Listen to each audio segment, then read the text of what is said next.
When Bitcoin drops sharply, the first instinct for most people is to assume something is wrong. They open a chart, see a red candle, and conclude that the system is breaking.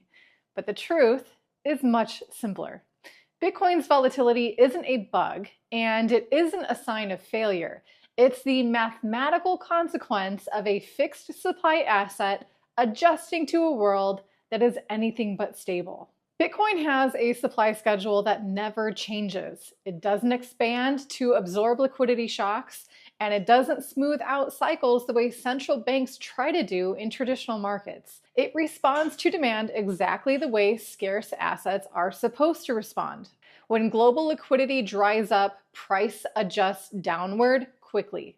When liquidity returns, price reprices upward just as quickly.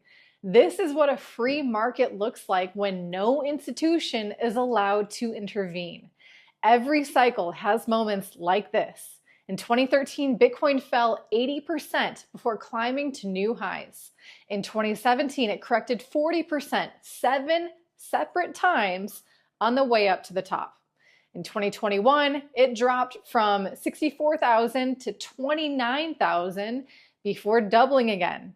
And in each case, people declared that something fundamental had changed, but the pattern remained the same: violent repricing driven by a fixed supply meeting fluctuating global conditions. Long-term holders know this better than anyone. They've lived through it. We can attest to that. They've seen fear at the bottom of every correction, and they've watched supply quietly move into stronger hands each and every time. That's why on-chain data consistently shows long-term holder supply rising during volatility, not falling. They understand the difference between noise and signal, and they know volatility says more about human emotion than it does about Bitcoin itself. So when the price moves sharply, it doesn't mean Bitcoin is broken.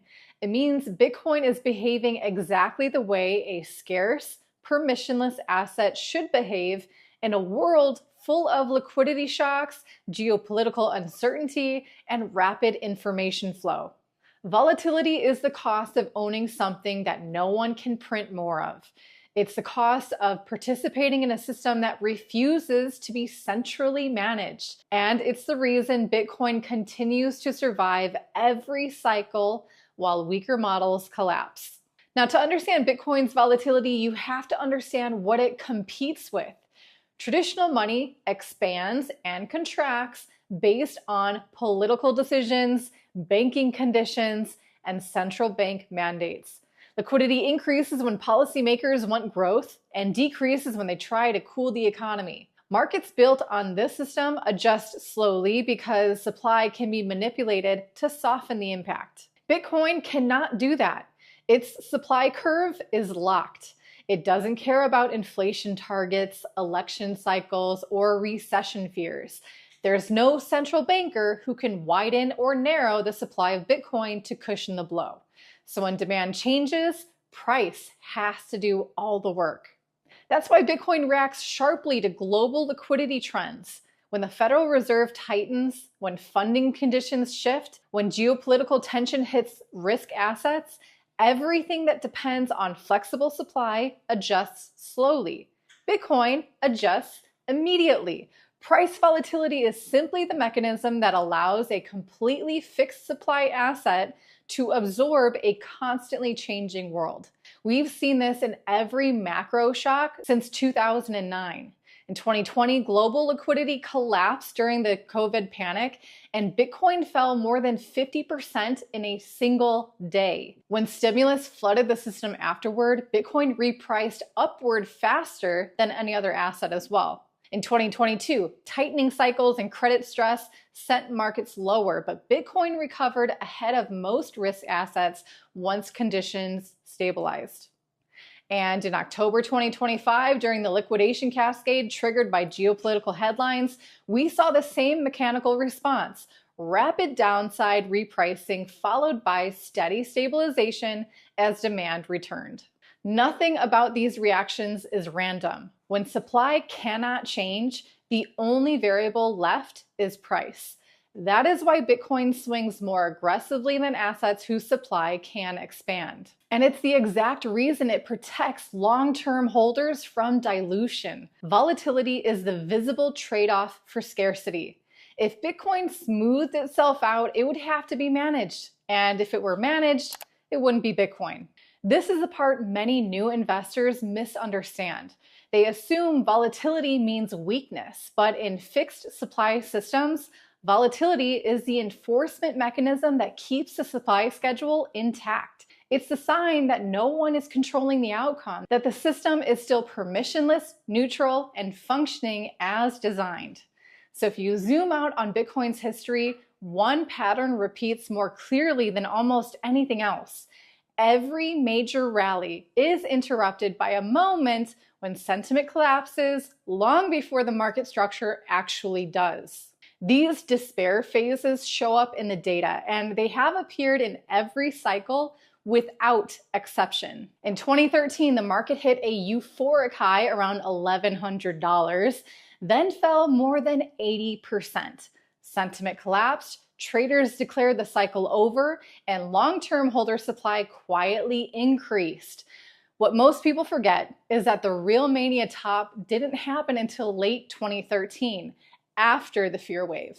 In 2017, the pattern returned.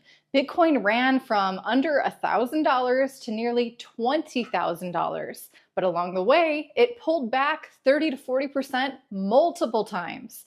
Each drawdown triggered the same emotional cycle: panic, frustration, and disbelief.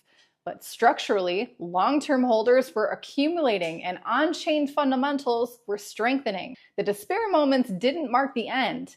They marked the midpoints. In 2021, the same dynamic played out. When Bitcoin fell from $64,000 to $29,000 in the summer, sentiment hit extreme fear levels. The fear and greed index sat under 20 for weeks, social media sentiment collapsed, and headlines declared a failed bull run. But long-term holder supply hit record highs. Exchange balances kept dropping, and in October, Bitcoin broke to new all-time highs. The despair phase had simply been the setup. Now, the reason this pattern repeats is psychological. Markets rarely top when fear is dominant. They top when optimism is universal and caution disappears. Now, in contrast, mid-cycle corrections tend to feel disproportionately painful because they interrupt momentum. Investors project recent losses forward and assume the worst, but the data usually points in the opposite direction. Long-term holders again accumulate, network activity stabilizes, exchange inventories fall, and funding rates reset from overheated to neutral. This is why despair phases are almost always misinterpreted.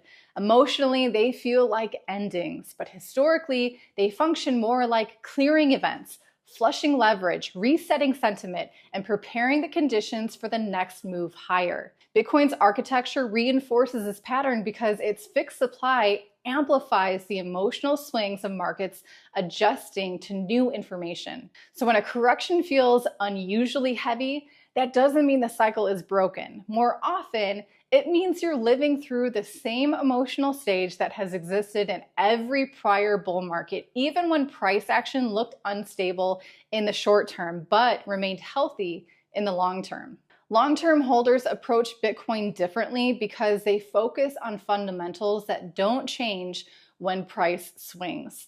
They watch supply leaving exchanges, mining difficulty reaching new highs, and holding periods extending across cycles. Those metrics move slowly and consistently regardless of short-term sentiment. That's why volatility barely affects their behavior. When price drops, they keep accumulating. When headlines turn negative, their conviction doesn't suddenly shift. On-chain data shows their supply reaching all-time highs during periods when retail sentiment hits extreme fear. They're not reacting to the same signals most traders are watching. They're reacting to the design of the system: fixed supply, predictable issuance, and a monetary schedule that doesn't bend to emotion. Now, to them, volatility isn't a warning sign. It's simply part of how Bitcoin reprices in a world that is constantly changing. They understand that the noise is temporary, but the structure is permanent. So when Bitcoin moves sharply, it's easy to get caught in the noise, but none of that changes the fundamentals that have carried it through every cycle for more than a decade. A fixed supply system will always reprice faster and more violently than assets controlled by central banks. And every time sentiment has reached this kind of exhaustion, long-term data has shown something simple. The network keeps growing, holders keep accumulating, and Bitcoin keeps doing exactly what it was designed to do. So if you want to understand these cycles with more clarity instead of reacting to fear, you can go deeper at learningcrypto.com. It's where we share the tools, data, and educational resources that help you build real conviction in this space, not based on hype, but on understanding. Thanks for watching. I'll see you in the next video.